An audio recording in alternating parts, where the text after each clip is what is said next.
We tackle all the important things na kailangan natin matutunan as being part ng hospitality and tourism industry. Okay? So, paki-welcome na lang po si Chef Chester. Salamat po. Yeah, again, good morning guys sa lahat. No? I know, kanina pa kayo nagtatanong sa kaisipan nyo.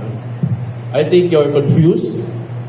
So, first of all, I would like to introduce myself. I'm Chef Chester.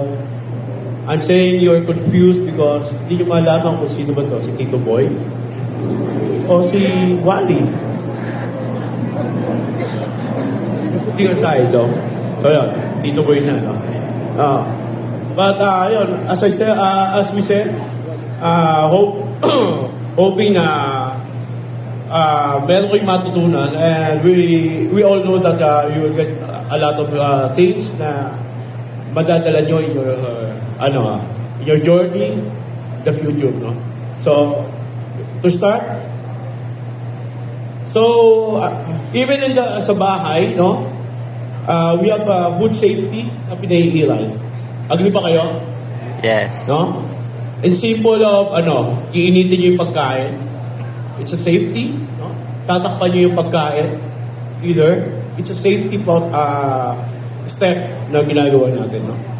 So, here, in Midas Hotel, we have food safety, hygiene, and sanitation. So, in every establishment, there's always a difference in other company or in other establishment based on the structure, whatever it has, on the building itself or in the what you call this operations, no? So if ever in the future kung meron kayong ma-encounter, of course meron na about sa food safety, you will not asking na bakit dun when we get karoon ng immersions, ganito yung safety nila. But dito, bakit gano'n magkaiba? It's just because, yun nga, depends on the structure of the facilities or even on the work environment ng isang area. So, yeah. So, next, sorry, kita ba sa likod? Guys, I know, kasi kung medyo, magdidil ng konti talaga, hindi nyo na ako makikita. So, yeah. So, training objectives.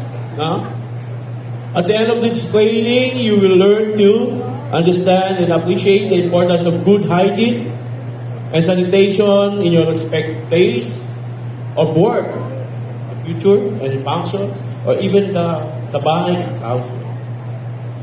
Identify and recognize the standard practices on hygiene and sanitation on your place. That's set as example here in Midas Hotel and Casino.